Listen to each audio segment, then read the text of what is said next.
Juice చేసుకున్న వెంటనే తాగాలండి. తాగితేనే బాగుంటుంది. మళ్ళీ ఫ్రిడ్జ్లో పెట్టుకున్న తర్వాత తాగుదాము అని అనుకోవద్దు. దీంట్లో పాలు పోస్తున్నాం కదా, అందుకనే మీకు ఎప్పుడు అవసరమైతే అప్పుడు చేసుకుని తాగేయండి. ఇదే మంచిది ఆరోగ్యానికి. నేను ఇప్పుడు బొప్పాయి జ్యూస్ చేస్తున్నాను. బొప్పాయి పీల్ తీసేసి చిన్న ముక్కలు కోసి దీంట్లో వేసాను. దీంట్లో ఇప్పుడు 1 కప్పు పాలు పోస్తాను. సో చూడండి, 1 కప్పు కాచి చల్లారిన పాలు, 1 కప్పు యావరేజ్ చేస్తున్నానండి, కొలవట్లేదు నేను.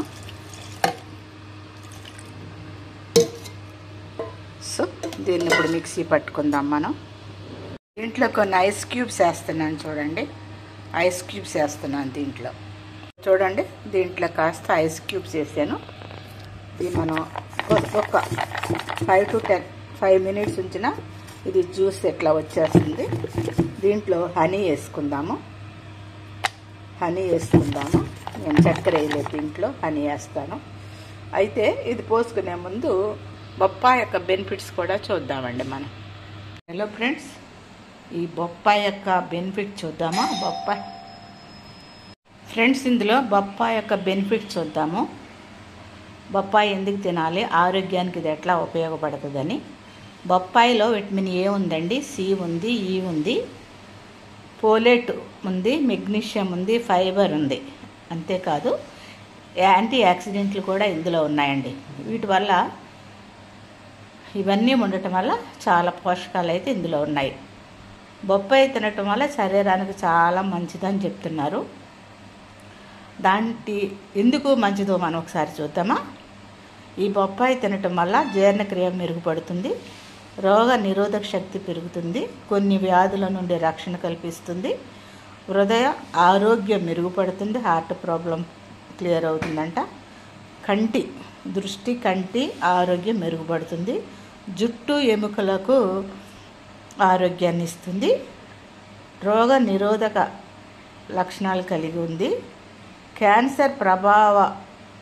క్యాన్సర్ నిరోధక ప్రభావాలు దీంట్లో ఉన్నాయంట, హిమోగ్లోబిన్ ఉందండి. సో హెమటోక్రిట్ స్థాయిలు కూడా పెంచుతుంది. బొప్పాయి సలాడ్గా తినొచ్చు, పచ్చిగా తినొచ్చు, లేదా కూర చేసుకోవచ్చు, చట్నీ చేసుకోవచ్చు. చాలా ఉపయోగాలు ఈ బొప్పాయిలో ఉన్నాయి. మరి బొప్పాయి మనకి ఇంట్లో ఈజీగా దొరుకుతుంది కదా, తక్కువ రేట్లో ఉంది కదా అని మనం నిర్లక్ష్యం చేస్తూ ఉంటామండి. మరి హైదరాబాద్లో ఉన్నప్పుడు మేము చాలా ఖరీదు పెట్టి కొనుక్కునేవాళ్ళం. ఇప్పుడు రకరకాల బొప్పాయిలు నా గార్డెన్లో ఉన్నాయి. ఎందుకంటే ఆన్లైన్లో తెప్పించాను నేను. మంచిగా వస్తున్నాయి కనుక ఆ ప్రాబ్లం ఇప్పుడు నాకు లేదు. అక్కడ కేజీ 50 రూపాయలు, 100 రూపాయలైనా మాకు హైబ్రిడ్ దొరికాయి. ప్లస్ పచ్చికాయలు తీసుకొచ్చి వాళ్ళు మగ్గబెట్టి ఇచ్చేవాళ్ళు. ఇప్పుడైతే నాకు ఆ పరిస్థితి లేదు. చెట్టు మీద నుంచి కోసుకొచ్చుకుంటున్నాం, తింటున్నాం, చెట్టు మీద నుంచి తెచ్చుకుని ఇది జ్యూస్ చేస్తున్నాం. నాకైతే చాలా హ్యాపీగా ఉంది ఫ్రెండ్స్. మరి మీరు కూడా ఎట్లాంటి అవకాశం ఉంటే విడిచిపెట్టుకోవద్దు. కుండీలో, ఇప్పుడు ఈ బొప్పాయి అయితే నేను కుండీలో తయారు చేసిందేనండి. సో కుండీలో పెట్టిందే మేము కోసుకొచ్చాం.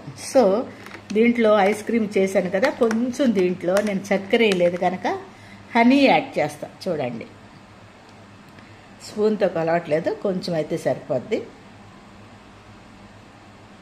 ఒక స్పూన్ అంత హనీ వేసుకుంటే సరిపోద్ది. నేను చక్కెర వాడను, హనీ వాడతాను, లేదంటే కండ చక్కెర వాడతాను. సో ఇప్పుడు చూడండి ఎట్లా ఉందో. ఈ జ్యూసు సమ్మర్లో కూడా ఆరోగ్యానికి మంచిది కనుక దీన్ని అవకాశం ఉన్నప్పుడల్లా చేసుకోండి ఫ్రెండ్స్. ఓకే, ఈ వీడియో మీకు నచ్చితే లైక్ చేయండి, షేర్ చేయండి, సబ్స్క్రైబ్ చేయండి. సబ్స్క్రైబ్ చేసేటప్పుడు గంట బెల్ వస్తుంది, దాన్ని క్లిక్ చేయండి. తర్వాత ఆల్ వస్తుంది, క్లిక్ చేయండి. నేను పెట్టే నోటిఫికేషన్స్ మీకు అందుబాటులో ఉంటాయి ఫ్రెండ్స్. మర్చిపోరు కదా. నన్ను ఎట్లాగే ప్రోత్సహిస్తూ ఉండండి. మరొక వీడియోలో మరలా కలుద్దాం. అంతవరకు సెలవు. నమస్తే, బాయ్ అండి. Bye bye.